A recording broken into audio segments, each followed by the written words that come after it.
কোরবানি, কোরবানি কাদের উপরে ওয়াজিব এইটা আগে আমাদের জানার দরকার। বলুন আছে না নাই? কোরবানির নিছক এই কোরবানিটা করতে হবে একমাত্র আল্লাহরে রাজি খুশি করার জন্য। এর ভিতরে দ্বিতীয় কোনো নিয়ত যদি থাকে তাহলে তার কোরবানি হবে না। কোরবানি ওই ব্যক্তির উপরে ওয়াজিব যেই ব্যক্তি কোরবানির দিন সমূহের মধ্যে 7.5 ভরি স্বর্ণ অথবা 52 ভরি চাঁদির সমপরিমাণ মূল্য যাদের কাছে থাকবে তাদের উপরে কোরবানির ওয়াজিব। এটা জাকাতের নিসাব আর কি।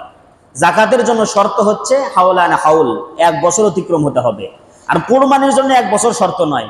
কোরবানির দিন সময় কোনো ব্যক্তি 9 জিলহজ এই টাকার মালিক হয় নাই, 10 জিলহজ হঠাৎ করে বর্তমান চাঁদির বাজার অনুসারে 50 থেকে 60,000 টাকা হবে হয়তো, নাকি 90,000 টাকা এরকম আর কি। যাই হোক, 52 ভরি চাঁদির সমপরিমাণ মূল্য 10 জিলহজে সে পেয়েছে।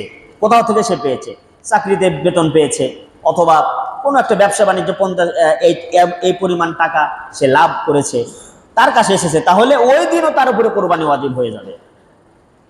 কোরবানির দিন হচ্ছে কয়দিন কোরবানি?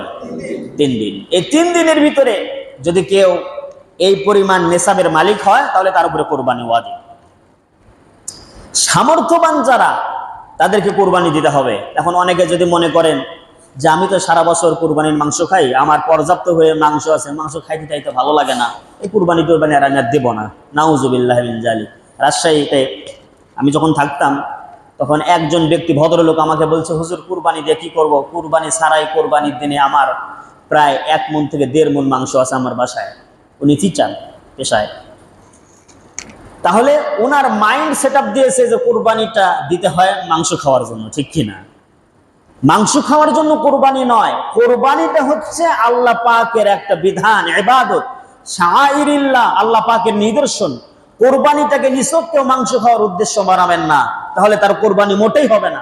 এরপরে কোরবানির এখন গরু ক্রয় চলতেছে, যাওয়ার পরে কষাই একটা ধরে নিয়ে যায়, যাওয়ার পরে চিন্তা করে কত কেজি মাংস হবে, কেজি দর কত, আর কোরবানি দেওয়ার পরে মাংস ক্রয় বিক্রয় করে ওজন করে এইবার ক্যালকুলেটরটা হিসাব নিয়ে বসে, আমারটা কেজি দরে কত পড়লো, লাভ হলো না লস হইল। কোরবানির মাংসের সঙ্গে লাভ এবং লসের কোনো হিসাব করা যাবে না। কোরবানির পশু কিভাবে ক্রয় করতে হবে? হৃষ্টপুষ্ট, আপনার অ্যাবিলিটি অনুযায়ী, সামর্থ্য অনুযায়ী। আমি আবার এইটা বোঝাচ্ছি না যে 10,000 পশু আপনি 20,000 টাকা দিয়ে কিনেন, তা বলছি না। আপনি তো কুরবানির পশু চয়েস করেই কিনবেন যে পশুটার দাম কত হলে দাম জাস্টিফাই করে কিনতে পারেন, কিন্তু লাভ আর লসের হিসাব করবেন না। কেনার পরে যেটা হয়েছে আলহামদুলিল্লাহ। এখন যদি 2,000 টাকা কেজি পড়ে তবু আলহামদুলিল্লাহ, 200 টাকা কেজি যদি পড়ে তাও আলহামদুলিল্লাহ, এমনটা উদ্দেশ্য হতে হবে। কোরবানি ওয়াজিব হওয়ার পরেও যদি কোনো ব্যক্তি কোরবানি না দেয়, রাসূলুল্লাহ কি বলছে তাদের জন্য শুনুন। সহিহুত তারগীবের ভিতরে হাদিসটা এসেছে, قال رسول الله صلى الله عليه وسلم من وجد ساعة لأن يضحي فلم يضحي فلا يحضر مصلانا। আল্লাহর নবী বলেন, কোন ব্যক্তি যদি কোরবানি দেওয়ার সামর্থ্য রাখে, সামর্থ্যবান হওয়ার পরেও যদি কোরবানি না দেয়, তাহলে ওরা যেন ঈদগাহে না আসে। বলুন নাউযুবিল্লাহি মিন যালিক। ওরা যেন আমার ঈদগাহে না আসে, কারণ ওরা তো আল্লাহর বিধানকে লঙ্ঘন করেছে। কুরবানির পশু দামি পশু, মূল্যবান পশু। এই কুরবানির পশুটারে কোনোভাবে কষ্ট দেওয়া যাবে না। অনেক ক্ষেত্রে দেখা যায় শহরের ভিতরে বিশেষ করে কুরবানির পশু রাখার জায়গা খুব একটা মানুষের বাসায় থাকে না। এই কারণে রোদ হোক বৃষ্টি হোক ওর ভিতরে কুরবানির পশুটারে রেখে দেয়। কুরবানির পশু কয়েকদিন আগে ক্রয় করে ঠিকমতো খাবার পর্যন্ত দেয় না। আহা, এই অমানবিকতা দেখাবেন না। আর যারা বিক্রেতা তাদের জন্য আর কি বলবো, আল্লাহ তাদেরকে রহম করুক।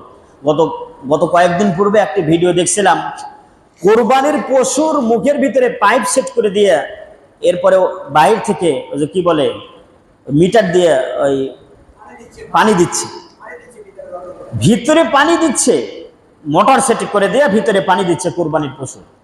এরপরে কোরবানির গরুর যারা ব্যবসা করে আল্লাহ তাদের উপরে রহম করুক, কয়েকদিন পূর্বে, কয়েক মাস পূর্বে গরুকে ইনজেকশন মারে, ওষুধ খাওয়ায়, পশু যেন মোটা হয়। মানুষ কখন ফুলে জানেন? কখন ফুলে? কিডনি যখন ড্যামেজ হয় তখন দেখবেন মানুষের শরীর ফুলে যায়। ঠিক কিনা? গরুর কিডনি নষ্ট করে দিচ্ছে, যে পশু 1 মাস পর কি 2 মাস পর তো বিক্রয় করতে হবে, এজন্য ওষুধ মেডিসিন প্রয়োগ করে গরুটাকে ফোলাই দিচ্ছে বেশি টাকা লাভের জন্য। বলুন নাউজুবিল্লাহ মিন যালিক। আল্লাহ তাদের প্রতি রহম করুক। কুরবানির পশু অনেক দামি পশু, মহামূল্যবান একটা জন্তু। এই জন্তুরে খবরদার কষ্ট দিবেন না। কুরবানির পশু হযরত জিবরাইল আমিন আলাইহিস সালাম কোথায় থেকে আনছিলেন? জান্নাত থেকে। জোরে বলেন, কোথায় থেকে আনছিলেন? জান্নাত থেকে। এই জান্নাতি পশু হচ্ছে কুরবানি। আমি